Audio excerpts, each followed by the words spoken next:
আসসালামু আলাইকুম প্রিয় দর্শক, অন্য মঞ্চের আলাপচারিতায় আপনাদের সকলকে স্বাগত জানাচ্ছি। নমস্কার, আমি তরুণ ঘোষ। আপনাদের প্রধানমন্ত্রী তারেক রহমান তিনি কবে যাচ্ছেন চায়না, মালয়েশিয়া হয়ে?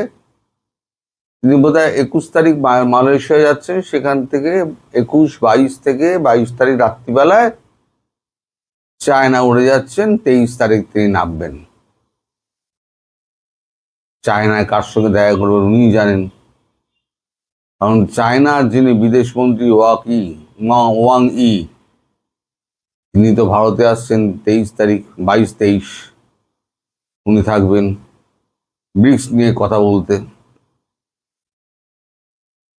তো এখন এনডিটিভি ওয়ার্ল্ডের তো খবরটা ছড়িয়ে গেছে।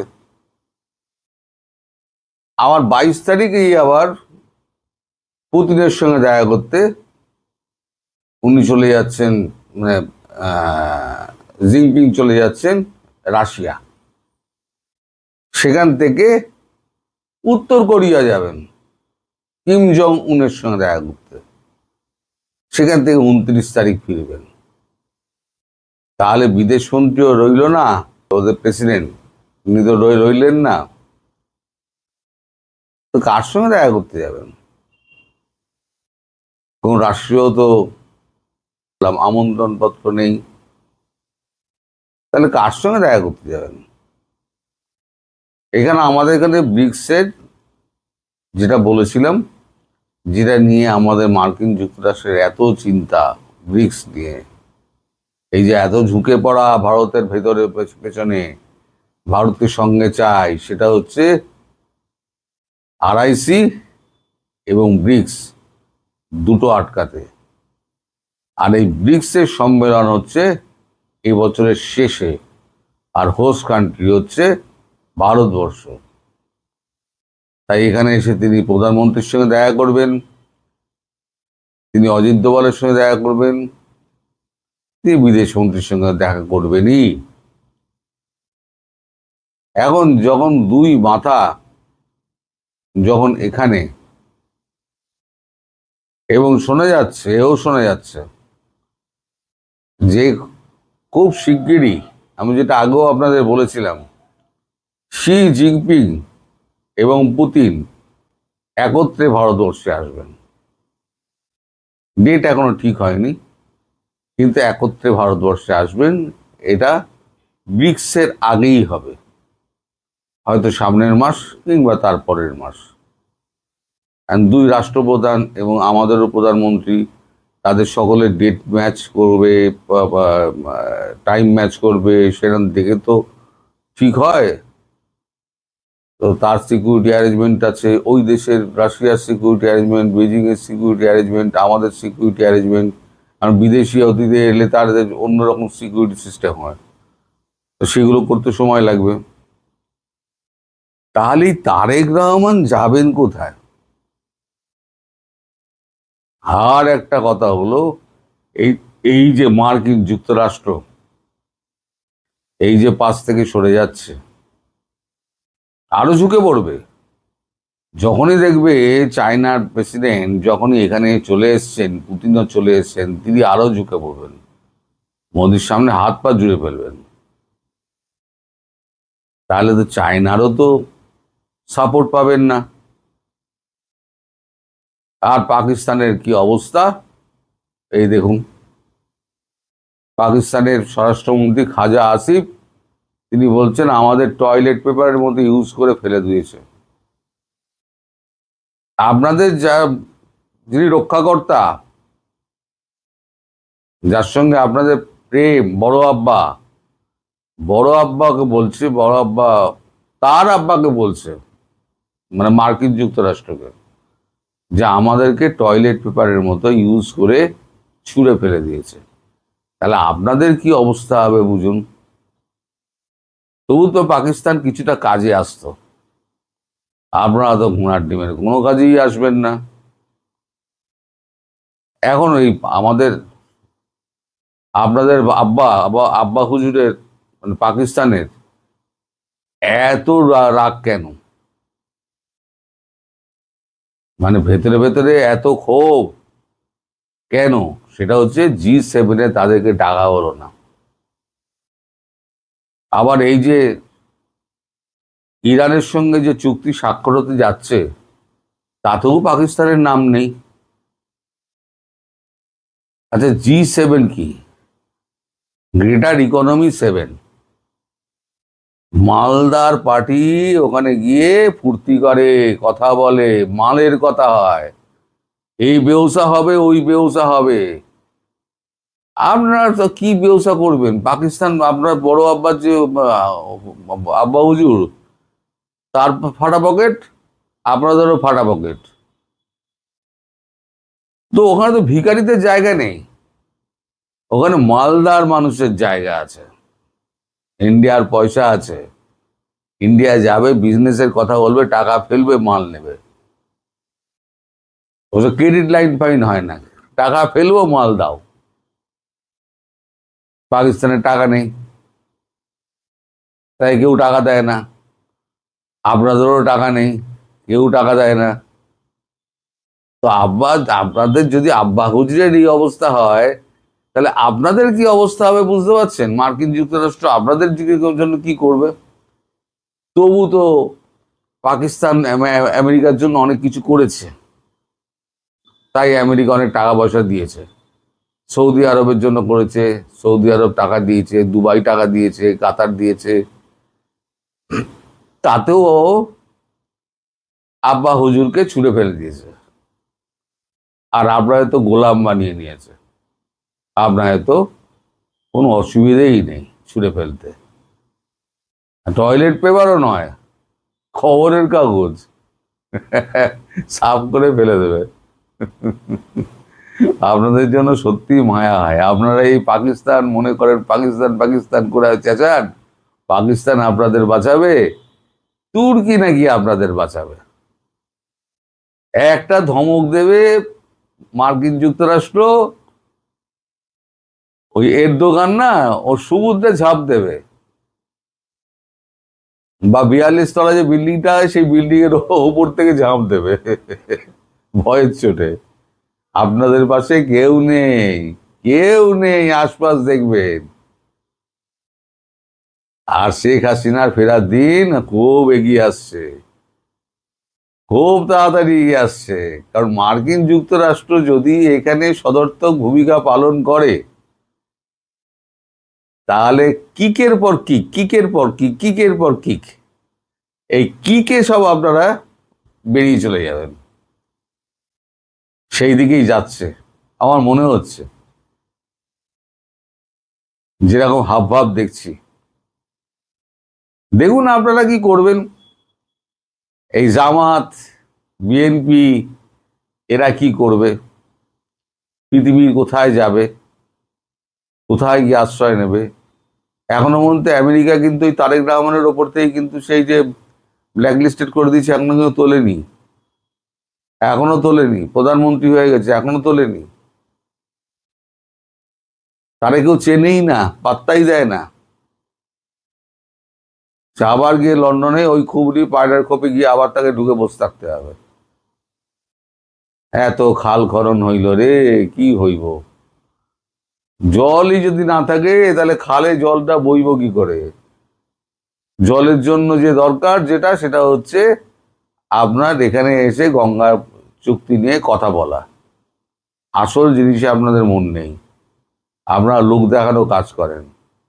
খাল খনন হচ্ছে, একদিকে ভালো, পরিবেশ ভালো হচ্ছে, কিন্তু অন্যদিকে আবার যে মানুষগুলোকে উচ্ছেদ করছেন খাল খননের নামে, তাদের কথা একটু ভাববেন। সবাই ভালো থাকবেন। যেখানে আমরা মুসলিম পরিবারে জন্ম নিয়েছি, আমাদের হিন্দুর দালাল, বিজেপির দালাল, আওয়ামী লীগের দালাল, শেখ হাসিনার দালাল, নরেন্দ্র মোদীর দালাল, অমিত শাহর দালাল, তারপরে আমি শেখ ফরিদ স্পেশাল বলে যে আমি শেখ ফরিদ নাকি বাংলাদেশের বিজেপি শাখার প্রধান। থাকতে পারি না, নিজের এলাকায় জায়গা দেয় না, নিজের আত্মীয় স্বজন জায়গা দেয় না, নিজের পরিবার আত্মীয় স্বজন পর্যন্ত আমার জন্য বিপজ্জনক। আর এতবার একটা কথা বলার পর, এটা আসলে আমি জানতাম না যে তিনি অখণ্ড ভারত চান। তিনি যদি বলতেন, একটা জিনিস বলি, তিনি যদি এটাও বলতেন যে আমরা বাংলাদেশি হিন্দুরা নির্যাতিত, নিপীড়িত, আমাদের জন্য আলাদা দেশ দাও, তারপরও সেটাকে আমি অপরাধ মনে করতাম না। কিন্তু তিনি যখন বলেন অখণ্ড ভারত চাই, তার মে কুছ তো কালা হয়, ডালমে কুছ তো এই যে কালা এখানে হায়। কমেন্ট করছেন যে গোবিন্দ যখন অখণ্ড ভারত চাইতেছে, আমরা মুসলিমরা অখণ্ড পাকিস্তান চাই, এই বিষয়ে ফরিদ ভাইয়ের কাছে জানতে চাইছি। হিন্দুরা বলবেই তো যেতে পারলে তারা, আমরা কেন বলবেই। যেতে পারবো না?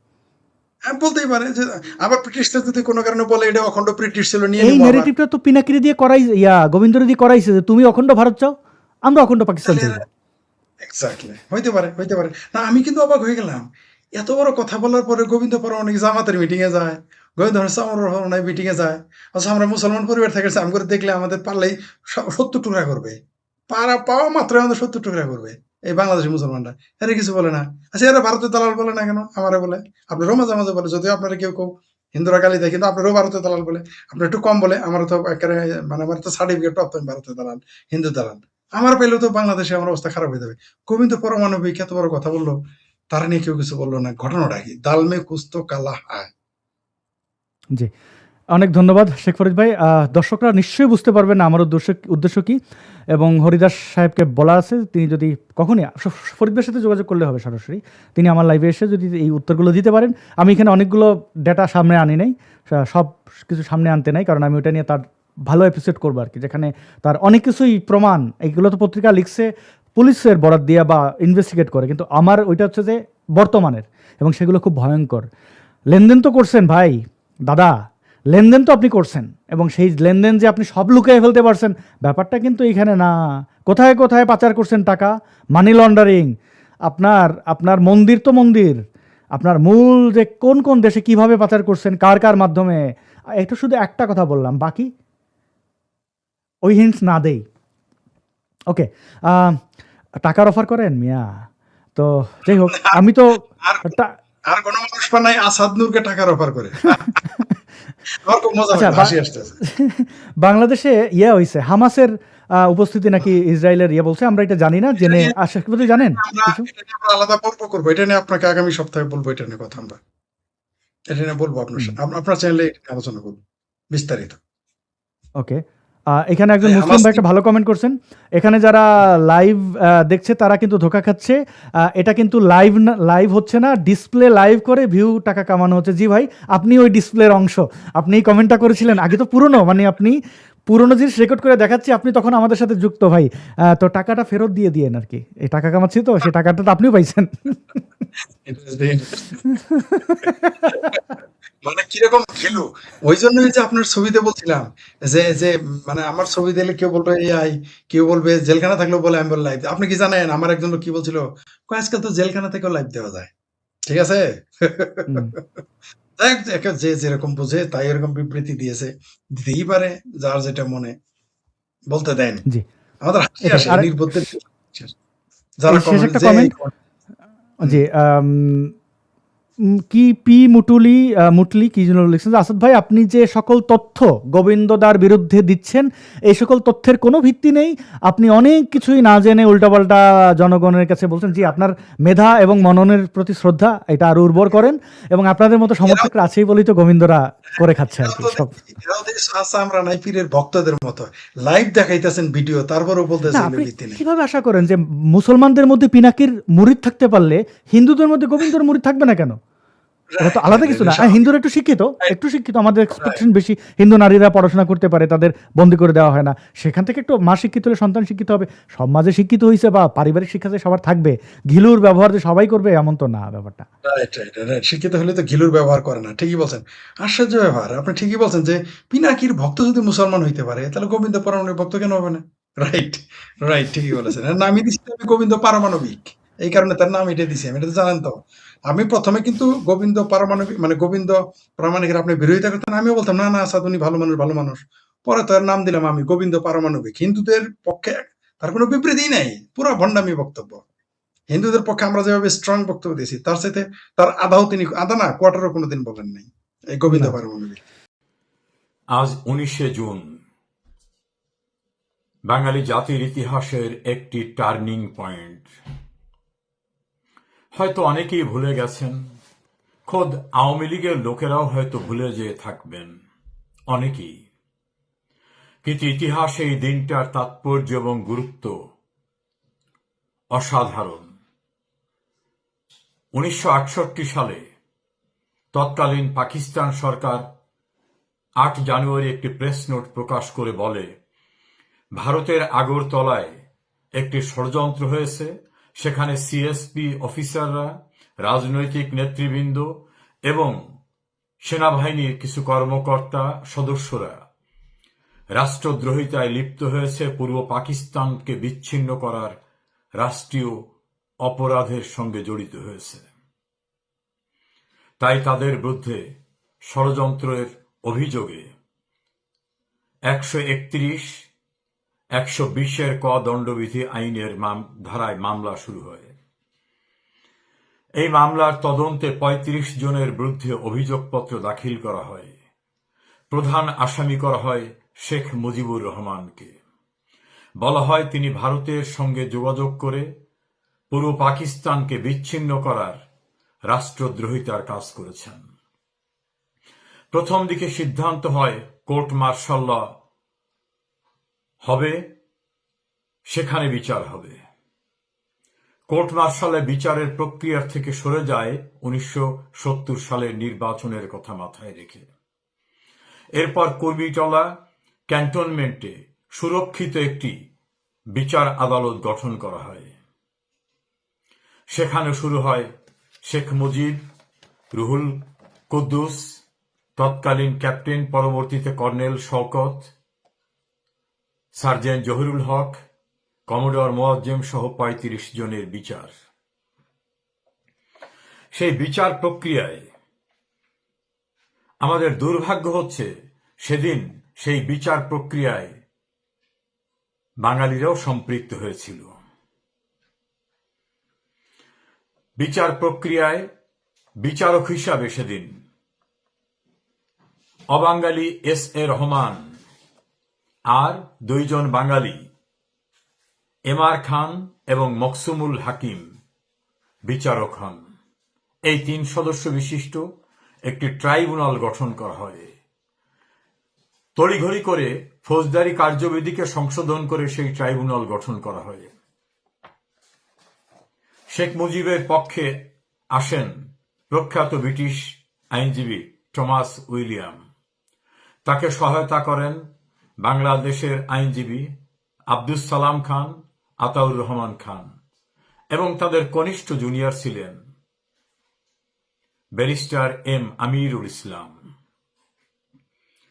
আর সেই দিন পাকিস্তানের সাবেক পররাষ্ট্রমন্ত্রী মঞ্জুর কাদের এবং বাঙালি আইনজীবী টি.এইচ. খান রাষ্ট্রপক্ষের আইনজীবী হন। বিচার প্রক্রিয়া শুরু হয়ে যায়। মাওলানা আব্দুল হামিদ খান ভাসানী সহ ছাত্র সংগ্রাম পরিষদ, বাংলাদেশের বিভিন্ন অঞ্চলের মানুষ তীব্র ক্ষোভে ফেটে পড়েন। টার্গেট ছিল শেখ মুজিব এবং তার সহযোগীদেরকে রাষ্ট্রদ্রোহিতার অপরাধে মৃত্যুদণ্ডে দণ্ডিত করা। অভিযোগ, তারা পূর্ব পাকিস্তানকে বিচ্ছিন্ন করার জন্য ভারতের ত্রিপুরার আগরতলায় ষড়যন্ত্র করেছেন। তখন উত্তপ্ত রাজনৈতিক পরিস্থিতিতে এক পর্যায়ে বাধ্য হয়ে তাকে শেখ মুজিবকে প্যারোলে মুক্তি দিতে চান, কিন্তু তিনি বলেছিলেন কোন প্যারোলে তিনি মুক্তি নেবেন না। মামলার অন্যতম আসামি সার্জেন্ট জহিরুল হককে ঢাকা ক্যান্টনমেন্ট এলাকায় গুলি করে হত্যা করা হয়। এজন্য আগুনে বিস্ফোরিত হয়ে ওঠে সারা দেশ। ভয়াল পরিস্থিতির সৃষ্টি হলে রাষ্ট্রীয় অতিথি ভবনে থাকা অবাঙালি বিচারপতি এবং অবাঙালি প্রধান আইনজীবী রাষ্ট্রপক্ষের ভয়ঙ্কর পরিস্থিতির মধ্যে পড়েন। অতিথি ভবনে আগুন ধরিয়ে দেয় বিক্ষুব্ধ বাঙালিরা। ভবন থেকে পালিয়ে যান পাকিস্তানের সেই বিচারপতি এবং প্রধান কৌশলী। তছনছ হয়ে যায় আগরতলা ষড়যন্ত্র মামলার সমস্ত নথিপত্র। এক পর্যায়ে 1969 সালের 22 ফেব্রুয়ারি পাকিস্তানি শাসক গোষ্ঠী বাধ্য হয় শেখ মুজিব এবং তার সহযোগীদের বিরুদ্ধে দায়ের করা আগরতলা ষড়যন্ত্র মামলা প্রত্যাহার করতে। এই মামলা প্রত্যাহার হওয়ার পরের দিনই ঐতিহাসিক সোহরাওয়ার্দী উদ্যানে অভিযুক্তদের সম্বর্ধনা এবং বিশাল জনসভা অনুষ্ঠিত হয়। শুরু হয়ে যায় ইতিহাসের নতুন বাঁকে বাঙালি জাতির পথে চলা। উত্তাল জোয়ারে সারা বাংলাদেশ অগ্নিগর্ভ হয়ে ওঠে। তার ধারাবাহিকতায় 1970 সালের নির্বাচনে নিরঙ্কুশ সংখ্যাগরিষ্ঠতা পায় বঙ্গবন্ধু শেখ মুজিবুর রহমানের নেতৃত্বাধীন আওয়ামী লীগ। শুধু পূর্ব পাকিস্তান নয়, সমগ্র পাকিস্তানের মেজরিটি পার্টির নেতা নির্বাচিত হন শেখ মুজিব। আওয়ামী লীগ নির্বাচিত হয় জনগণের প্রতিনিধি হিসাবে, তারপরেও ক্ষমতা হস্তান্তর করা হয়নি। তার ধারাবাহিকতায় অনেক চড়াই উতরাই পার হয়ে মহান মুক্তিযুদ্ধ, সেই মুক্তিযুদ্ধের মধ্য থেকে পরাধীনতার শৃঙ্খল ভেঙে বিশ্বের মানচিত্রে অভ্যুদয় হয় শেখ মুজিবের নেতৃত্বের স্বাধীন সার্বভৌম বাংলাদেশ। সেদিন কিন্তু বঙ্গবন্ধু শেখ মুজিব ছাড়া আর কারো বিরুদ্ধে মামলা হয়নি। পাকিস্তানিরা কিন্তু সেদিন জিয়াউর রহমান সহ কাউকে অভিযুক্ত করেনি। পূর্ব পাকিস্তানকে স্বতন্ত্র সত্তায় বিচ্ছিন্ন করে আলাদা দেশ করার অভিযোগে রাষ্ট্রদ্রোহিতার মামলা কিন্তু বঙ্গবন্ধু শেখ মুজিব এবং তার সহযোগী ৩৫ জনের বিরুদ্ধে যে মামলা হয়, সেই মামলায় অন্য কোনো রাজনীতিবিদ ছিলেন না।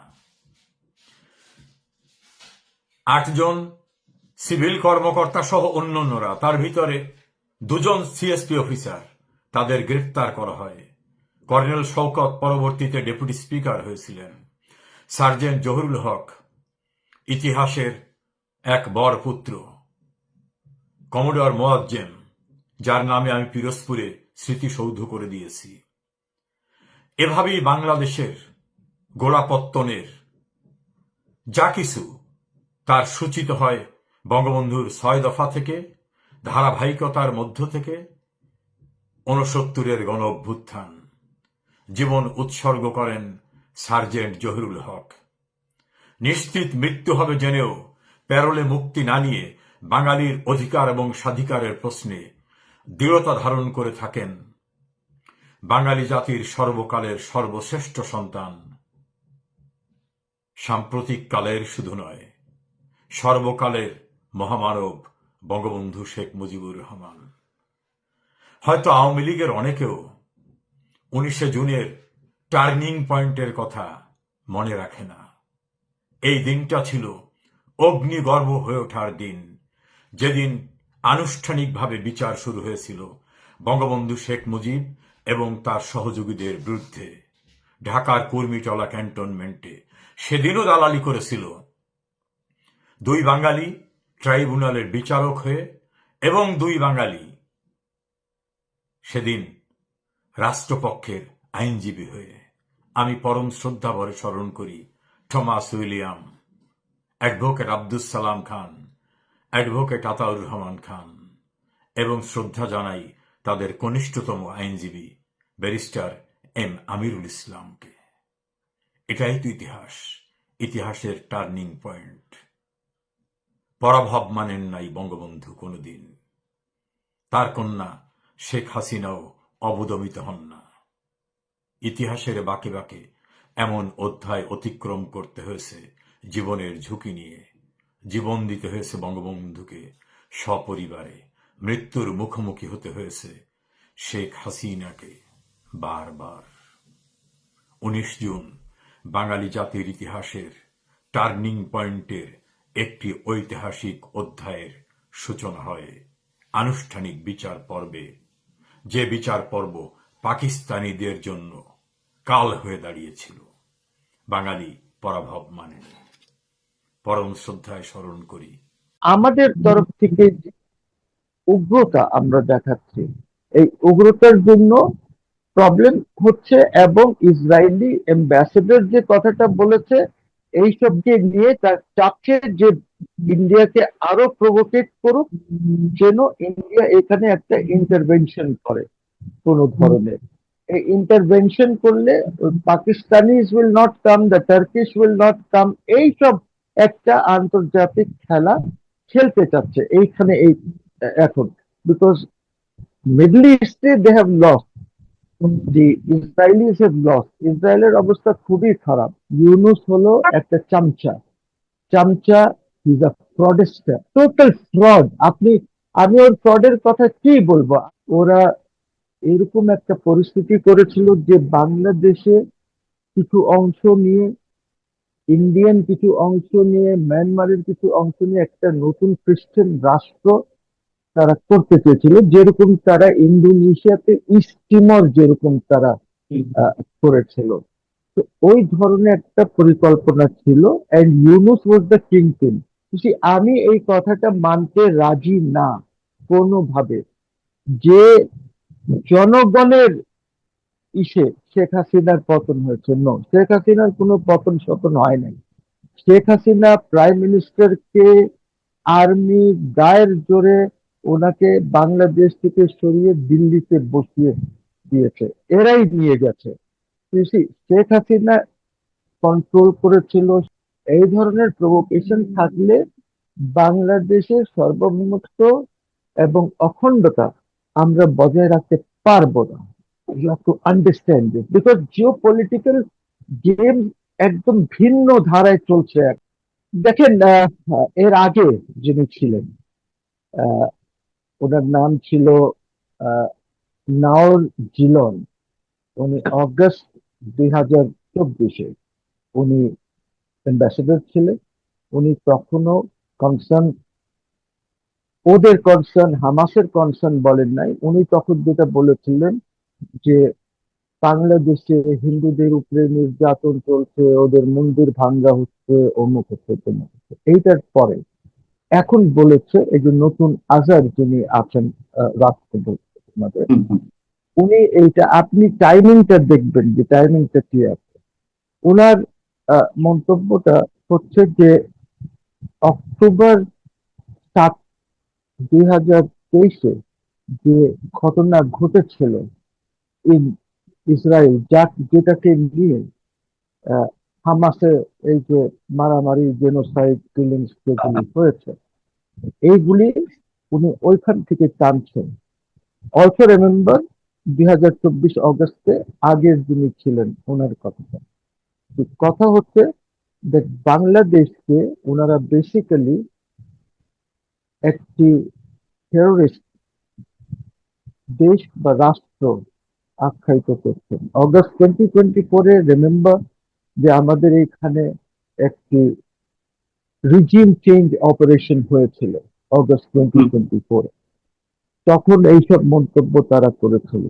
অর্থাৎ ওরা যেটা চাচ্ছে সেটা বাংলাদেশ আর ইন্ডিয়ার মধ্যে একটা গন্ডগোল বাজাতে চাচ্ছে, বিকজ বাংলাদেশের সাথে হামাসের কোনো সম্পর্ক নাই। এইগুলি সব মিথ্যা কথা বলে ইসরায়েলি যে এজেন্সি আছে তারা এইসব কাজ করে।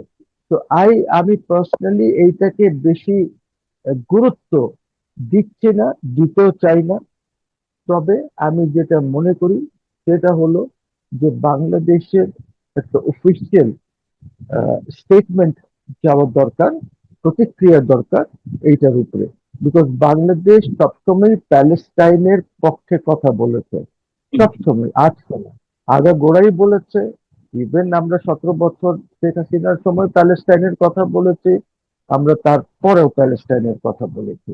তো আমাদের একটা আসা উচিত, এবং এটা আহ, একদমই কোনো বাস্তবতা নাই। তবে যেটা হয়েছিল, যখন সিরিয়াতে গোলমাল চলছিল, তখন এইখানে কিছু সিরিয়ান রেফিউজি লোকজন বাংলাদেশে এসে থেকেছেন, এখনো কিছু আছেন ওরা। এইটা তারা করছে। আরেকটি কারণ হতে পারে যে আপনি হয়তো জানেন যে বাংলাদেশের আহ, কিছু সংগঠন, আমি একটার কথা বলতে পারি, সেটা হলো হাফিজ কি হুজুরের যে চ্যারিটেবল ট্রাস্ট আছে, তারা লক্ষ লক্ষ লক্ষ ডলার তারা বিভিন্ন ইসে 10, 20, 25, 30 হাজার ডলার তারা তুলে নিয়ে গিয়ে ওইখানে তারা কাজ করছে, এবং এই আপনার প্যালেস্টিনিয়ানদেরকে চিকিৎসা দিচ্ছে। তারা ওদের ওইখানে ক্যাম্পও আছে এবং খানা খাওয়াচ্ছে, রোজার মধ্যে রেগুলার এখনো ওদের এই কার্যক্রম চলছে। তো এই কারণে বোধহয় তারা মনে করছে, হয়তো ইসরায়েল বলতে চাচ্ছে, ইন্ডিয়াকে শোনাতে চাচ্ছে যে তোমার একদিকে তো তোমরা বলছো টেরোরিস্ট কান্ট্রি পাকিস্তানকে, তো টেররিস্ট কান্ট্রি বাংলাদেশে একটা টেররিস্ট কান্ট্রি আছে, এইখানে এইটাকে হাইলাইট করতে চাচ্ছে তারা। বাট এইটাকে আমি কোনো হাম্মাসের চিহ্ন বা কোনো কিছু দেখি না। যেটা হয়তো হতে পারে, সেটা হতে পারে যে এইখানে পাকিস্তানের যে তৎপরতা, অথবা টার্কির যে তৎপরতা, অথবা এই যে আমাদের যে রেফিউজিস, রাখাইনের রেফিউজিস যারা আছে, রোহিঙ্গা যাদেরকে আমরা বলি, তাদের এইখানে কিছু তৎপরতা আছে। এইসব নানান তৎপরতা নিয়ে তারা এই ইন্ডিয়ার সাথে একটা বাংলাদেশকে গোলমাল লাগাতে চাচ্ছে, অর্থাৎ সিরিয়াস কিন্তু গোলমাল লাগাতে চাচ্ছে। কিন্তু কেন? মানে আপনি যেটা বললেন যে হাফিজ হুজুরের যে সংগঠন, তাদের এক ধরনের তৎপরতা আছে, মানে এই ধরনের সাহায্য তো ওদের মানে হিউম্যানিটেরিয়ান এইড তৎপরতা, মানে মানবিক তৎপরতা ফিলিস্তিনিতে। এরকম হিউম্যানিটেরিয়ান এইড তো বিশ্বের বিভিন্ন রাষ্ট্রই করে। ফিলিস্তিনিদের যারা উদ্বাস্তু আছে কিংবা যারা অমানবিক অবস্থা আছে তাদের সাহায্যার্থে অনেকেই করে। কিন্তু বাংলাদেশে কেন্দ্র করে এই কথা কেন বলছে? এবং আপনি বলছেন যে ইন্ডিয়া এবং বাংলাদেশের মধ্যে একটি কনফ্লিক্ট তৈরি করার একটি চেষ্টা, সেটিও বা কেন? ইসরায়েলের স্বার্থ কি? দেখেন, ইসরায়েলের স্বার্থ তো ইন্ডিয়ার সাথে আছে, বিকজ ইসরায়েল হচ্ছে তাদের ফাদারল্যান্ড, আর ইন্ডিয়া হচ্ছে ইসরায়েলের মাদারল্যান্ড। তো ফাদার আর মাদারের একটা সম্পর্ক আছে না, ওই সম্পর্ক নিয়ে তারা এই, বিকজ ইন্ডিয়ান গভর্নমেন্ট তো বেসিক্যালি মুসলমানদের বিরুদ্ধে কাজ করছে, সেখানেও মুসলমানদের নির্যাতন করছে। এই কারণে একটা রিস্ক করতে চায়, বিকজ যেহেতু পাকিস্তানের এখন ইমেজটা বেড়ে গেছে এই চুক্তির জন্য, হরমুজটা খোলার জন্য পুরো পৃথিবী পাকিস্তানকে প্রেস করছে। আর এটার মধ্যে কাতারেরও কিছু অংশ আছে, এটার মধ্যে ওদেরও ডিপ্লোম্যাটিক রোল আছে। এবং যেহেতু এই চুক্তিটার নামই হচ্ছে ইসলামাবাদ এমওইউ, এই চুক্তির একটা নাম আছে ইসলামাবাদ এমওইউ, এই নামকরণ করা হয়েছে বিকজ ইসলামাবাদে প্রথম meeting, face to face meeting হয়েছে ইরান আর আমেরিকার, ফেস টু ফেস। এর আগে যখনই মিটিংস হয়েছে, কিছু হয়েছে, ফেস টু ফেস মিটিং হয়নি। তো এইটাকে, আর এইটার মধ্যে শাহবাজ শরীফ পাকিস্তানের প্রাইম মিনিস্টারের সই আছে। তো এইটা ইন্ডিয়াকে উত্তেজিত করার জন্য বাংলাদেশে ওদের মতলবটা যেন খারাপ হয় ইন্ডিয়ার, এই জন্য করছে। There is nothing like this. এইটা বেশি না, আমাদের বাংলাদেশ ফরেন মিনিস্ট্রি একটা ইয়ে দিয়ে দিলে হবে। I think this is a conspiratorial statement by the, because আপনি যদি এইটাকে অগস্ট 24-এর সাথে মিলায় পড়েন, তাহলে আপনি দেখবেন ওইখানেও বলেছিল তখন মন্দির ভাঙ্গা, হিন্দুদের মারা, এইসব কথা তখনকার ইসরায়েলি অ্যাম্বাসেডারও বলেছিল। তো I don't read much into this. এইটা একটা কনস্পিরেটোরিয়াল স্টেটমেন্ট। এইটা ইসরায়েলের অবস্থা ভালো না। there's been a break between Trump and Netanyahu, এবং ট্রাম্প তো has gone to the extent of telling Netanyahu যে দেখো, তুমি জেলে যাও নাই আমার জন্য। তো এইসব নানান কারণ আছে। Public opinion is very bad, খুব অ্যাডভার্স নেতানিয়াহুর বিরুদ্ধে। তো এইসব নিয়ে ধুনফুন কথাবার্তা বলে, এইটা এটা কিন্তু ডক্টর ইউনূস ক্ষমতা আসার পরে যে মন্তব্যটা ইসরায়েল করেছিল বা আরো অনেকে করেছিল যে বাংলাদেশ জঙ্গিবাদী রাষ্ট্রে পরিণত হচ্ছে বা সাম্প্রদায়িকতা বিষদাঁত আরো তীক্ষ্ণ হচ্ছে, এগুলো তো সত্য। এবং বাংলাদেশের কিছু জঙ্গি সংগঠনের সঙ্গে, যদি এই জঙ্গি বাংলাদেশে আছে কিনা তা নিয়ে সরকারের মধ্যে মতভেদ রয়েছে, সরকারের বর্তমান সরকার কেউ বলছেন আছে, কেউ বলছেন নেই, সেটা অন্য কথা। কিন্তু আমরা তো দৃশ্যমান দেখেছি যে আইসিস এর পতাকা, আন্তর্জাতিক সন্ত্রাসী সংগঠন আইএস এর পতাকা এখানে যেখানে সেখানে উড়েছে কালো পতাকা। এবং আমরা হরকাতুল জিহাদ কিংবা আনসার আল ইসলাম কিংবা জেএমবি, তারা নতুন নতুন রূপে নতুন নতুন নামে আবির্ভূত হয়েছে, সন্ত্রাসী কর্মকাণ্ড শুরু করেছিল, তৎপরতা শুরু করেছিল। তো তাদের সঙ্গে আবার পাকিস্তানের লস্করে তয়বা সহ আরো অনেকের এক ধরনের কানেকশন আছে, আন্তর্জাতিক বিভিন্ন মিডিয়াতে উঠে আসছে। সেই জায়গা থেকে ইসরায়েল যে মন্তব্য করেছিল, নিশ্চয় তার কিছু ভিত্তি হয়তো ছিল। তাহলে এখন আমরা ইকুয়েশনটা কিভাবে মিলাবো? এবং আপনি কি বলতে চাচ্ছেন এরকম যে এখন মানে ইসরায়েল এবং ভারত এক সরল রেখায়, আর পাকিস্তান যুক্তরাষ্ট্র এক সরল রেখায়। বিষয়গুলো কি এরকম? যদি তাই হয়ে থাকে তাহলে বাংলাদেশকে ভূ রাজনৈতিক দৃষ্টিকোণ থেকে আমরা এখন কিভাবে বিবেচনা করবো বা কতটা ঝুঁকির মধ্যে রয়েছে? দেখেন, বাংলাদেশ এর উপরে তো ঝুঁকি শুরুই হলো আর্মির জন্য। 2024 আগে তো ঝুঁকি ছিল না, এভরিথিং ওয়াজ আন্ডার কন্ট্রোল। 24শে অগস্টের আগে এই যে সংগঠনগুলি আছে এগুলি সব আন্ডার কন্ট্রোল ছিল। তখন কোনো তৌহিদি জনতা ছিল না। হ্যাঁ, যদি ছিল তারা গুপ্ত ছিল। তো এখন কথা হচ্ছে, এটা তো আমাদের আর্মি শেখ হাসিনাকে প্রোটোকল সহ হেলিকপ্টারে তুলে, C-130 তে তুলে ইন্ডিয়াতে দিয়ে এসেছে। She went to India as the prime minister. তখন থেকে কাকে আনা হলো? ইউনূসকে আনা হলো। ইউনূস হলো একটা চামচা। চামচা, is a fraudster, total fraud. আমি ওর ফ্রডের কথা কি বলবো? আমি আজকে আরেকটা নতুন তথ্য হয়তো দিতে পারি। বুঝি, সে আমেরিকার ডিপ স্টেট তার সাথে মিলে শেখ হাসিনার রিজিম চেঞ্জ করেছে তারা।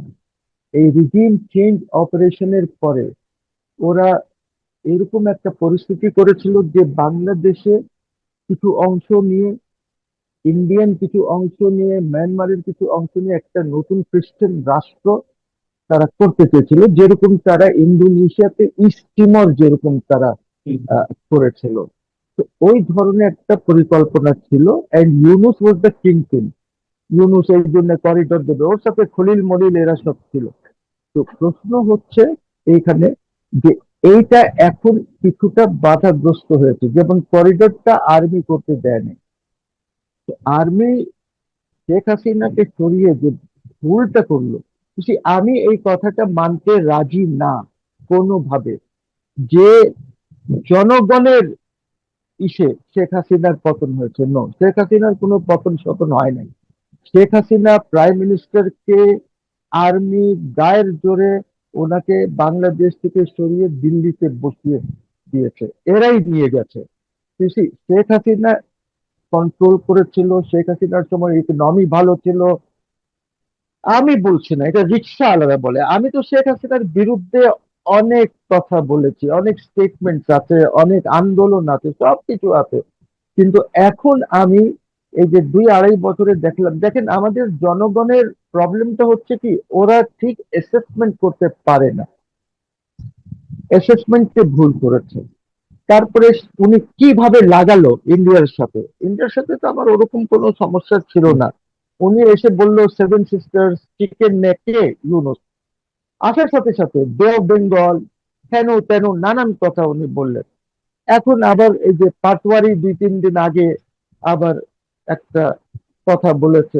এইসব জিনিস কি আছে না, এটা ইন্ডিয়াকে প্রভোকেট করছে to go into some action, যেটা আমরা চাই না। ইন্ডিয়া আমার মনে হয় এই মুহূর্তে বেশ পেশেন্টলি এই জিনিসগুলি তারা করছে, যদিও তারা 3টি ফরওয়ার্ড অফেন্সিভ গ্যারিসনও করেছে। কিন্তু আমার মনে হয় আমাদের তরফ থেকে যে উগ্রতা আমরা দেখাচ্ছি, এই উগ্রতার জন্য প্রবলেম হচ্ছে। এবং ইসরায়েলি অ্যাম্বাসেডর যে কথাটা বলেছে, এইসবকে নিয়ে তার চাচ্ছে যে ইন্ডিয়াকে আরো প্রভোকেট করুক, যেন ইন্ডিয়া এখানে একটা ইন্টারভেনশন করে কোন ধরনের। এই ইন্টারভেনশন করলে Pakistanis will not come, the Turkish will not come, এইসব একটা আন্তর্জাতিক খেলা খেলতে চাচ্ছে এইখানে এই এখন। বিকজ মিডল ইস্টে they have lost, the Israelis have lost. ইসরায়েলের অবস্থা খুবই খারাপ ওইখানে। ওইখানে এখন হেজবুল্লাহ মার দিচ্ছে। ওরা ঢুকুক, ঠিক আছে, ওদের ট্যাঙ্ক আছে, আর্মি আছে, ওই ধরনের ইয়ে। হেজবুল্লাহ তো ওইটা করতে পারবে না। হেজবুল্লাহ তো আছে, তাদের মিসাইল টিসাইল রকেট মকেট মেরে টেরে যা যতটুকু পারে করে। তো এখন ওইখানেও তারা বাধাগ্রস্ত হচ্ছে।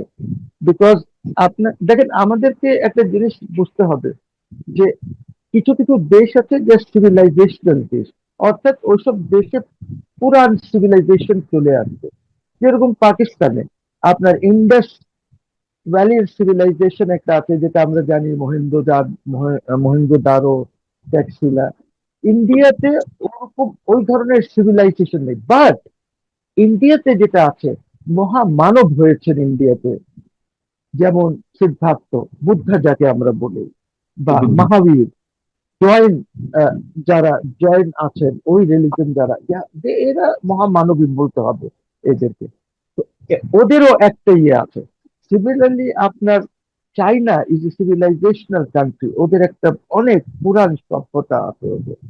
রাশিয়াতে আছে, ইউরোপে আছে, আমেরিকাতে কোনো ওরকম civilisation, it's not a civilisational country. এখানে অনেক দেশের লোকজন এসেছে, বিভিন্ন ইয়ে নিয়ে তারা কাজ টাজ করে। তো আমাদেরকে এই জিনিসগুলি বুঝতে হবে যে আমরা যারা আছি বাংলাদেশ এর মধ্যে ওই ধরনের সভ্যতা নাই, যার জন্য আপনি নাসিরুদ্দিন পাটোয়ারি পাচ্ছেন, মুখে যা আছে, যা আসে তাই বলে দিচ্ছে।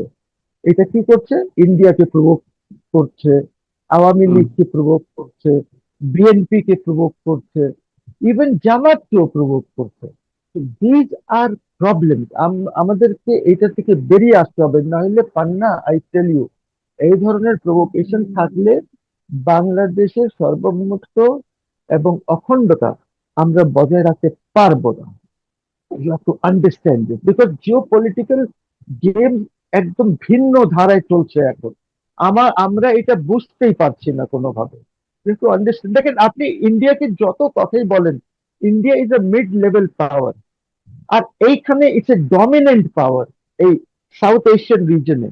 আমি পাকিস্তানকে আলাদা রাখছি, বিকজ পাকিস্তানের তো আবার ওদিকে সেন্ট্রাল এশিয়ান লিঙ্ক আছে, চায়নার সাথে বর্ডার আছে, কাজে আমি ওকে বাইরে রেখে আমি বলছি এই যে কয়েকটা দেশ আছে আমরা, এখানে ইটস এ ডমিনেন্ট পাওয়ার। আর পৃথিবীতে আজকে না, হিস্টোরিক্যালি যে ডমিনেন্ট পাওয়ার হবে, সে কিন্তু তার একটা হেজিমনিক টেন্ডেন্সি থাকবে, থাকতেই হবে। আমেরিকা দেখেন হেজিমনিক টেন্ডেন্সি আছে তার ওয়েস্টার্ন হেমিস্ফিয়ারে, সে যা করে। তো এইটা থাকছে। ইভেন আপনি দেখেন ইউরোপিয়ান ইউনিয়নে দেখেন আপনার ওইটা চলেই কার কথায়, Germany and France, they have this hegemonic ইয়ে। পর্তুগালের কথায় তো চলে না ইউরোপিয়ান ইউনিয়ন, পোল্যান্ডের কথায় তো চলে না ইউরোপিয়ান ইউনিয়ন। এই দুইটা পাওয়ার আছে, এদেরকে যদি ঠিক আছে German and European Union, European. তো আমাদেরকে এটা বুঝতে হবে। এই জন্য থাকবে, রাজা বাদশাদের সময় তাই ছিল, যে বড় রাজ্য ছিল, সে সবসময় একটা হেজিমনিক ইয়ে থাকতো ছোট রাজ্যের উপরে। তো আমাদের তো এই জিওগ্রাফি চেঞ্জ করতে পারবো না, ইন্ডিয়ার সাথেই থাকতে হবে আমাদের। এইখানে আমাদেরকে সবাইকে বুঝতে হবে যে আমাদেরকে একটা ব্যালেন্স সৃষ্টি করতে হবে। এবং এই এই জায়গায় আমাদের এখানে কিন্তু হিন্দুজ ওয়ে ডমিনেন্ট। বাংলাদেশ যে অঞ্চলটা আছে এখানে হিন্দুজ ওয়ে ডমিনেন্ট। কেন? বিকজ হিন্দুরা জমিদার ছিল এখানে। এই সিচুয়েশনটা কিন্তু নর্দার্ন ইন্ডিয়াতে তো ছিল না। নর্দার্ন ইন্ডিয়াতে জমিদার ওয়ে মুসলিম। ইভেন পাঞ্জাব টাঞ্জাবে, যদিও লাহোরে আপনার শিখ সম্প্রদায় অনেক পাওয়ারফুল ছিল, মেজরিটি ছিল। ইভেন যখন পার্টিশন হয়, Hindus were in the majority in Lahore, not the Muslim. এগুলো হিস্টোরিক্যাল ফ্যাক্ট। তো আমাদেরকে ব্যালেন্স করতে হবে, আমার রাজনীতিবিদদেরকে খুব চিন্তা ভাবনা করে কথা বলতে হবে। তো ইন্ডিয়াকে তারা প্রভোগ করছে, ইসরায়েল এইসব কথা, হামাস টামাস এইসব বলে। Actually there is no Hamas here, and our government should take notice of this এবং একটা বিবৃতি দেওয়া দরকার, যেটা তারা সেটা দিবে সবসময় আমরা করে, চেষ্টা করি, কিন্তু গভর্নমেন্ট তো এক ধরনের কি বলা যায় এটাকে, দোদুল্য মতামত থাকে। যখন ইরান যুক্তরাষ্ট্র যুদ্ধটা শুরু হলো ইসরায়েলের প্ররোচনায় বা ইসরায়েলের হামলার মধ্য দিয়ে, তখন কিন্তু আমাদের বর্তমান বিএনপি সরকার প্রকারান্তরে ইরানের উপরেই দোষারোপটি করলো এবং সেখানে ইসরায়েল কিংবা যুক্তরাষ্ট্রের নামটি নিয়ে এলো না। যখন তুমুল সমালোচনা হলো, ইভেন খমেনির মৃত্যুতে একটা শোক বিবৃতিও দেওয়া হলো না আমাদের পক্ষ থেকে রাষ্ট্রীয় ভাবে। যখন তুমুল সমালোচনাটি হলো তখন একটা পর্যায়ে গিয়ে খমেনির বিষয়ে তাও 4 দিন 5 দিন পর গিয়ে একটা শোক বিবৃতি দেওয়া হলো এবং বলা হলো যে সবাইকে শান্ত থাকার জন্য। ওখানে যদিও নাম পরবর্তীতে এলো। আবার নো এক্সেপ্ট ইসরায়েল শব্দ দুটো আবার পাসপোর্টে প্রতিস্থাপনের কথা বলা হচ্ছে। যেটি হোক না কেন, কিন্তু এখনো পর্যন্ত সরকার এই ধরনের বিবৃতি দেয়নি। হয়তো একদিন কেবল হয়েছে, আমরা আশা করি দিবে। কিন্তু আপনি যদি বলছেন যে আহ ঝুঁকির মুখে আমাদের অখণ্ড, মানে ভৌগোলিক অখণ্ডতা ঝুঁকির মুখে থাকবে বা অখণ্ডতা ধরে রাখা কষ্টকর হবে, তার মানে কি ভারত ইসরায়েল যেভাবে প্ররোচনা করছে বা প্রভোগ করছে, তারা সেই প্ররোচনায় পা দিবে, অথবা ভারতেরও ভিন্ন কোনো কোনো ধরনের পরিকল্পনা থাকতে পারে? এবং আপনি যে খ্রিস্টান রাষ্ট্রের কথা বলছেন বা আলাদা একটি রাষ্ট্রের কথা যেমন বলেছিলেন শেখ হাসিনা, সেই দিকে যাওয়ার সম্ভাবনা বেশি? আমার মনে হয় এই রাষ্ট্রের ব্যাপারটা বোধহয় এখন শেষ হয়ে গেছে। ওইখানে অন্য কিছু ইস্যুস এসে গেছে, যার জন্য সেটা হচ্ছে না। ইস্যুস গুলির মধ্যে ধরেন এখন মিয়ানমার ইজ ইন কন্ট্রোল, ওদের যে হুন্টা ছিল এই ইলেকশনের পরেও তারাই কিন্তু কন্ট্রোল করছে, আর যে ডেমোক্রেটিক ফোর্সেস ছিল তারা মাইনরিটিতে চলে গেছে। কাজে ওইখানে সিচুয়েশন চেঞ্জ হয়ে গেছে, বিকজ আমেরিকান যা যা করতে চেয়েছিল ওরা কিন্তু এইটা এখন আর করতে দেবে না, রাজিও হবে না। And China is supportive of the junta, এই যারা এখন সরকারে আছেন। এবং আপনি জানেন যে এই সরকার প্রধান কিন্তু প্রেসিডেন্ট অফ মিয়ানমার প্রথম ভিজিটটা ইন্ডিয়ায় করেছে। ওনার চায়নায় যাওয়ার প্রয়োজন ছিল না, বিকজ চায়নার সাথে ওনাদের আছে অলরেডি আগের থেকে যে সিচুয়েশনটা আছে, বন্ধুত্ব আছে ওদের, কাজে সে পরে পরে গেলে হবে। বাট হি ভিজিটেড ইয়ে, এবং বোধহয় এখানে একটা প্রমিসও করে এসেছে যে 25-30-35 হাজার রোহিঙ্গা যারা ইন্ডিয়াতে আছে তাদেরকে ওরা নিয়ে যাবে। বিএনপি, পার্টিকুলারলি তারেক রহমান যখন লন্ডনে ছিলেন, উনি মনে করেছেন যে পশ্চিমা আমাদেরকে সাপোর্ট করছে। এইটা উনি ফখরুল সাহেবকে বলেছেন। যখন এইখানে হামাস নিয়ে লক্ষ লক্ষ লোক রাস্তায় নামছে, বিএনপি কিন্তু নামে নাই রাস্তায় এই ইস্যুটা নিয়ে। দে বরঞ্চ থট যেটা আমাদের এই ইসরায়েলের পক্ষেই থাকা উচিত, জেনোসাইডের পক্ষেই থাকি, বিকজ পশ্চিমারা আমাদের উপরে যদি নারাজ হয়ে যায় তাহলে আমরা ক্ষমতায় যেতে পারবো না।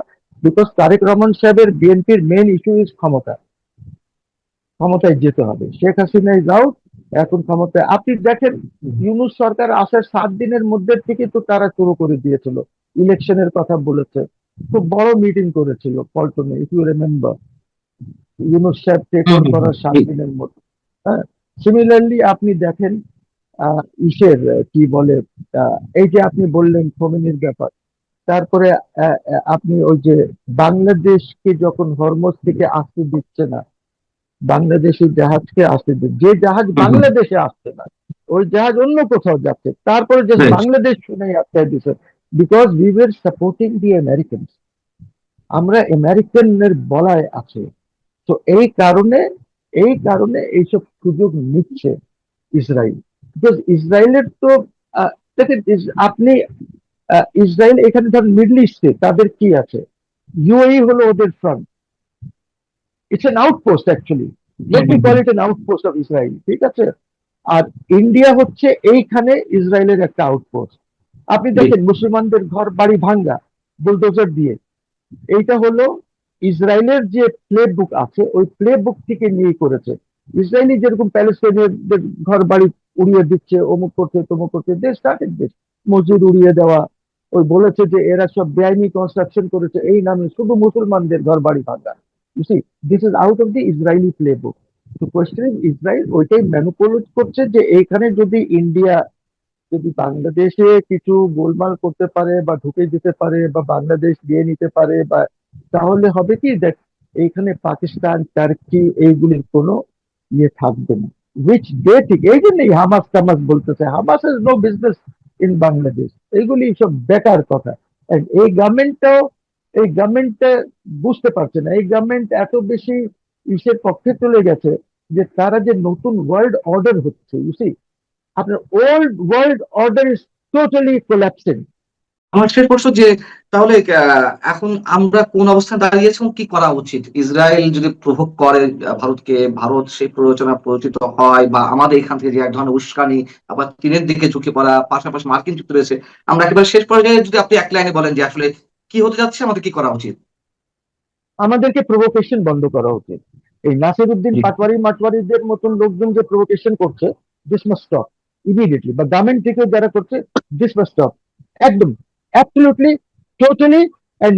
এবং আমাদের ইন্ডিয়ার সাথে ভালো সম্পর্ক এস্টাবলিশ করা খুবই প্রয়োজন, একান্ত প্রয়োজন। 4,000 মতন আপনার কিলোমিটার এরিয়া, আর আপনি ওদের সাথে গোলমাল করছেন।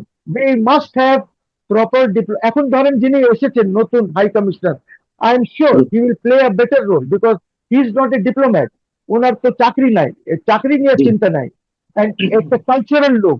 আপনি জানেন কি জানেন না আমি জানি না, উনি কিন্তু সিতার খুব ভালো বাজান, ইজ ভেরি আচ্ছা গুড আচ্ছা সিতার মিউজিকে। আচ্ছা ওনার প্রফেশন হলো pilot, plane, is a pilot, he's got a licence. হ্যাঁ, সো এই দিক থেকে উনি, ওনার স্ত্রী, শি ইজ আ পিএইচডি। তো আমার মনে হয় যে উনি চেষ্টা করবেন যে বাংলাদেশের সাথে আমাদের সুসম্পর্ক যেন হয়। তো I am very hopeful and I would urge upon this government খলিলকে সরায়া দেন, খলিলকে সরায় একটি এমন লোক আসেন যে হ্যাঁ হ্যাঁ ইন্ডিয়ার সাথে ভালো সম্পর্ক স্ট্যাবলিশ করতে পারে। আপনাদের স্বাগত জানাই আমার কথা শুনবার জন্য। বাংলাদেশের ইতিহাসে অনেক আন্দোলন হয়েছে, অনেক সরকার এসছে, অনেক সরকার গেছে, কিন্তু ইতিহাসের সবচেয়ে কঠিন প্রশ্নটি কখনো ক্ষমতা দখলের নয়। প্রশ্নটি হলো ক্ষমতার পরে কি হয়। একটা শাসন ব্যবস্থার পতন ঘটানো যায় কয়েক মাসে, কখনো কয়েক সপ্তাহে, কিন্তু একটা কার্যকর রাষ্ট্র নির্মাণ করতে লাগে দশক। বিপ্লব মানুষের আবেগকে একত্রিত করে, কিন্তু রাষ্ট্রকে টিকিয়ে রাখে প্রতিষ্ঠান।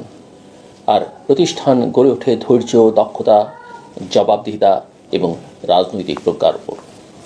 বাংলাদেশ আজ ঠিক সেই সন্ধিক্ষণে দাঁড়িয়ে আছে।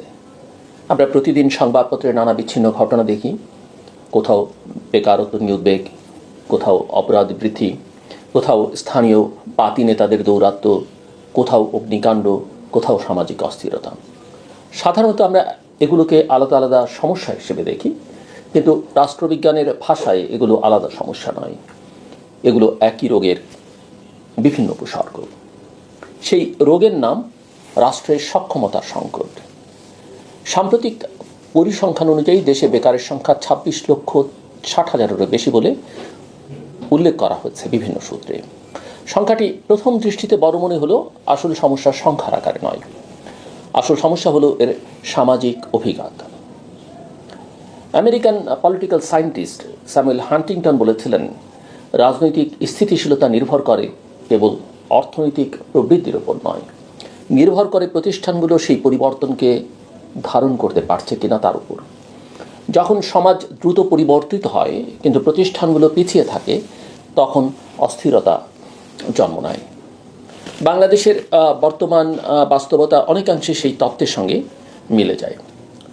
প্রতি বছর হাজার হাজার শিক্ষার্থী বিশ্ববিদ্যালয় থেকে বের হচ্ছে, নতুন নতুন বিশ্ববিদ্যালয় গড়ে উঠছে, ডিজিটাল অর্থনীতি, স্টার্ট আপ, ফ্রিল্যান্সিং সব কিছু নিয়ে আসার গল্প বলা হচ্ছে, কিন্তু বাস্তবে শ্রমবাজার সেই হারে কর্মসংস্থান সৃষ্টি করতে পারছে না। ফলে তৈরি হচ্ছে এক নতুন সামাজিক শ্রেণী, শিক্ষিত কিন্তু হতাশ তরুণ। বিশ্বব্যাংক, IMF, ILO এবং বিভিন্ন আন্তর্জাতিক গবেষণায় দেখা গেছে, দীর্ঘমেয়াদী যুব বেকারত্ব কেবল অর্থনৈতিক সমস্যা নয়, এটা রাজনৈতিক ও নিরাপত্তাগত সমস্যায় পরিণত হয়। কারণ বেকারত্ব মানুষকে শুধু আয় থেকে বঞ্চিত করে না, এটি মানুষের মর্যাদা, আত্মবিশ্বাস এবং ভবিষ্যতের প্রতি বিশ্বাসকেও ক্ষয় করে। যেখানে সুযোগ কমে যায়, সেখানে বিকল্প ক্ষমতার কেন্দ্র তৈরি হয়। বাংলাদেশের গ্রাম শহরের বিভিন্ন অঞ্চলে তথাকথিত পাতি নেতাদের উত্থান সেই বাস্তবতারই একটা প্রতিফলন। রাষ্ট্রবিজ্ঞানের একটা পরিচিত ধারণা আছে, আমরা যারা রাষ্ট্রবিজ্ঞানের ছাত্র তারা জানি যে ইনফর্মাল পাওয়ার নেটওয়ার্কস, অর্থাৎ যখন আনুষ্ঠানিক প্রতিষ্ঠান দুর্বল হয়ে পড়ে তখন অনানুষ্ঠানিক ক্ষমতা কাঠামো শক্তিশালী হয়। মানুষ আদালতের চেয়ে স্থানীয় প্রভাবশালীকে বেশি ভয় পেতে শুরু করে, মানুষ থানার চেয়ে দলীয় পরিচয়কে বেশি গুরুত্ব দিতে শুরু করে, মানুষ আইনের পরিবর্তে পরিচিতির আশ্রয় খোঁজে। এটি কেবল রাজনৈতিক দুর্বলতার লক্ষণ নয়, এটি রাষ্ট্রের প্রতি আস্থা হ্রাসের লক্ষণ। ফ্রান্সিস ফুকুয়ামা তার স্টেট বিল্ডিং তত্ত্বে বলেছিলেন, একটা রাষ্ট্রের শক্তি নির্ধারিত হয় সে কত আইন বানায় তার উপর নয়, বরং সে কতটা কার্যকরভাবে আইন বাস্তবায়ন করতে পারে তার উপর। বাংলাদেশের সামনে আজ সেই চ্যালেঞ্জ। একই বাস্তবতা আমরা নিরাপত্তা প্রশ্নেও দেখতে পাই। সাম্প্রতিক সময়ে দেশের বিভিন্ন স্থানে ধারাবাহিক অগ্নিকাণ্ড নিয়ে জনমনে উদ্বেগ তৈরি হয়েছে। প্রতিটি আগুনই যে ষড়যন্ত্র এমন দাবি করবার মতো প্রমাণ নেই, কিন্তু রাষ্ট্রবিজ্ঞানে আরেকটি গুরুত্বপূর্ণ ধারণা আছে, লেজিটিমেসি অ্যান্ড ট্রাস্ট। মানুষ যদি বিশ্বাস করতে শুরু করে যে রাষ্ট্র তাদের নিরাপত্তা নিশ্চিত করতে পারছে না, তাহলে প্রকৃত ক্ষতির চেয়েও বড় ক্ষতি হয় আস্থার ভয়। রাষ্ট্রের সবচেয়ে বড় সম্পদ পুলিশ নয়, সেনাবাহিনী নয়, বাজেটও নয়। রাষ্ট্রের সবচেয়ে বড় সম্পদ হলো নাগরিকের বিশ্বাস। একজন নাগরিক যদি বিশ্বাস করেন যে অন্যায়ের বিচার হবে, তাহলে তিনি আইনের প্রতি শ্রদ্ধাশীল থাকবেন। কিন্তু যদি তিনি বিশ্বাস হারিয়ে ফেলেন, তাহলে বিকল্প পথ খুঁজতে শুরু করবেন। এই কারণেই বেকারত্ব, অপরাধ, অগ্নিকাণ্ড, পাতি নেতাদের দৌরাত্ম্য সবকিছু শেষ পর্যন্ত একটি কেন্দ্রীয় প্রশ্নে এসে মিলিত হয়: রাষ্ট্র কি এখনো নাগরিকের কাছে বিশ্বাসযোগ্য? এই আলোচনার মধ্যে আরেকটি বিষয় গুরুত্বপূর্ণ: প্রতিহিংসা এবং প্রতিবাদের পার্থক্য। যে কোনো রাজনৈতিক পরিবর্তনের পরে প্রতিশোধের রাজনীতি মাথাচাড়া দিয়ে ওঠে। ইতিহাসে আমরা এটি বহুবার দেখেছি। ফরাসি বিপ্লব, রুশ বিপ্লব, আরব বসন্ত, প্রায় সব ক্ষেত্রেই দেখা গেছে যদি পরিবর্তনের শক্তি প্রতিষ্ঠান নির্মাণের চেয়ে প্রতিশোধে বেশি মনোযোগ দেয়, তাহলে দীর্ঘমেয়াদে গণতন্ত্র দুর্বল হয়। এখানে একটা কথা স্মরণযোগ্য বা বলা যেতে পারে, সম্প্রতি প্রধানমন্ত্রী তারেক রহমান বলেছেন যে তার প্রতি, তার পরিবারের প্রতি কী পরিমাণ নিপীড়ন, নির্যাতন হয়েছে। কিন্তু একই সঙ্গে তিনি এটাও বলেছেন যে তিনি প্রতিশোধ নিলেই তো তার পুরনো দিন ফেরত আসবে না, কাজেই প্রতিশোধের পথে তিনি হাঁটতে চান না। এটা নিঃসন্দেহে একটা গুড় চেচ্চার বলে আমার কাছে মনে হয়। প্রতিশোধের বাইরে আমরা প্রতিবাদ নিয়েও কথা বলতে পারি, যে প্রতিবাদ সমাজকে এগিয়ে নিয়ে যায়, প্রতিহিংসা সমাজকে অতীতে আটকে রাখে। প্রতিবাদ ভবিষ্যতের জন্য লড়ে, প্রতিহিংসা অতীতের হিসাব মেটাতে চায়। বাংলাদেশের সামনে তাই সবচেয়ে বড় চ্যালেঞ্জ কেবল রাজনৈতিক স্থিতিশীলতা নয়, বরং রাজনৈতিক পরিপক্কতা। কারণ রাষ্ট্রের প্রকৃত শক্তি নির্বাচনের ফলাফলে নয়, বরং তার প্রতিষ্ঠানগুলোর কার্যকারিতায়। আজকের বাংলাদেশকে যদি আমরা সত্যিকার অর্থে শক্তিশালী দেখতে চাই, তাহলে আমাদের নতুন সেতু, নতুন রাস্তা বা নতুন ভবনের পাশাপাশি নতুন আস্থাও নির্মাণ করতে হবে। আমাদের এমন একটা সমাজ করতে হবে যেখানে একজন তরুণ বিশ্বাস করবে তার যোগ্যতার মূল্য আছে, যেখানে একজন ব্যবসায়ী বিশ্বাস করবে তার বিনিয়োগ নিরাপদ, যেখানে একজন নাগরিক বিশ্বাস করবে আইন সবার জন্য সমান, যেখানে একজন রাজনৈতিক কর্মী বিশ্বাস করবে মতভিন্নতা মানেই শত্রুতা নয়। 2024-এর অভ্যুত্থানের পরে রাষ্ট্রের সবচেয়ে বড় কাজ ছিল ক্ষমতা প্রয়োগ নয়, আস্থা পুনর্গঠন। কিন্তু আস্থা পুনর্গঠন কথাটা বলা যত সহজ, বাস্তবে কাজটা তত সহজ নয়। কারণ আস্থা কোনো সরকারি প্রজ্ঞাপন দিয়ে তৈরি হয় না, এটা তৈরি হয় অভিজ্ঞতা থেকে। একজন নাগরিক যখন দেখেন যে তার অভিযোগ শোনা হচ্ছে, তার ভোটের মূল্য আছে, আদালতে বিচার পাওয়া যায়, পুলিশ রাজনৈতিক পরিচয় দেখে নয় বরং আইন দেখে কাজ করে, তখনই রাষ্ট্রের প্রতি তার বিশ্বাস জন্মায়। জার্মান সমাজবিজ্ঞানী ম্যাক্স ওয়েবার রাষ্ট্রকে সংজ্ঞায়িত করেছিলেন বৈধ বল প্রয়োগের একমাত্র কর্তৃত্ব হিসেবেই।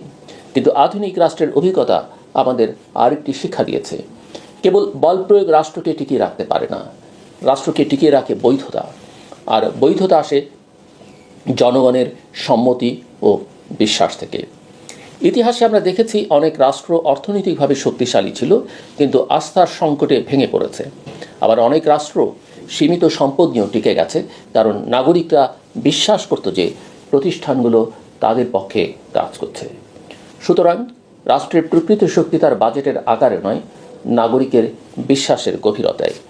বাংলাদেশের জন্য আজ এই প্রশ্নটা বিশেষভাবে গুরুত্বপূর্ণ, কারণ আমরা এমন একটা সময় দাঁড়িয়ে আছি যখন একদিকে মানুষের প্রত্যাশা আকাশ ছোঁয়া, অন্যদিকে রাষ্ট্রের সক্ষমতা সেই গতিতে বাড়েনি। সামাজিক যোগাযোগ মাধ্যম, প্রযুক্তি এবং বিশ্বায়নের যুগে মানুষ এখন আগের চেয়ে অনেক বেশি সচেতন। তারা শুধু উন্নয়নের গল্প শুনতে চায় না, তারা উন্নয়নের সুফল নিজেদের জীবনে অনুভব করতে চায়। তারা শুধু নতুন সেতু দেখতে চায় না, তারা দেখতে চায় নতুন সুযোগ। তারা শুধু নতুন আইন দেখতে চায় না, তারা দেখতে চায় ন্যায় বিচার। এ কারণেই আজকের বাংলাদেশের সবচেয়ে বড় রাজনৈতিক প্রশ্ন নির্বাচন নয়, ব্যক্তি নয়, দলও নয়। সবচেয়ে বড় প্রশ্ন হলো রাষ্ট্র কি তার নাগরিকের আস্থা পুনরুদ্ধার করতে পারবে? কারণ শেষ পর্যন্ত কোনো জাতির ভবিষ্যৎ নির্ধারণ করে না তার রাজনৈতিক স্লোগান, নির্ধারণ করে তার প্রতিষ্ঠান। আর প্রতিষ্ঠান তখনই শক্তিশালী হয় যখন মানুষ বিশ্বাস করে যে সেগুলো তাদের জন্য কাজ করছে। 2024-এর অভ্যুত্থান আমাদের পরিবর্তনের সুযোগ দিয়েছে, কিন্তু সেই সুযোগকে স্থায়ী অর্জনে পরিণত করতে হলে আমাদের প্রতিহিংসার রাজনীতি থেকে জবাবদিহির রাজনীতিতে, ব্যক্তি নির্ভরতা থেকে প্রতিষ্ঠান নির্ভরতায় এবং আবেগের রাজনীতি থেকে সক্ষমতার রাজনীতিতে যেতে হবে। ইতিহাসের আদালতে শেষ পর্যন্ত প্রশ্ন একটাই থাকে, কে ক্ষমতায় এসেছিল তা নয়, ক্ষমতায় এসে কে রাষ্ট্রকে আরও কার্যকর, আরও ন্যায়সঙ্গত এবং আরও বিশ্বাসযোগ্য করে তুলতে পেরেছিল। বাংলাদেশের সামনে আজ সেই পরীক্ষাই অপেক্ষা করছে। আমার কথা শুনবার জন্য অসংখ্য ধন্যবাদ। আপনাদের সবার জন্য শুভকামনা।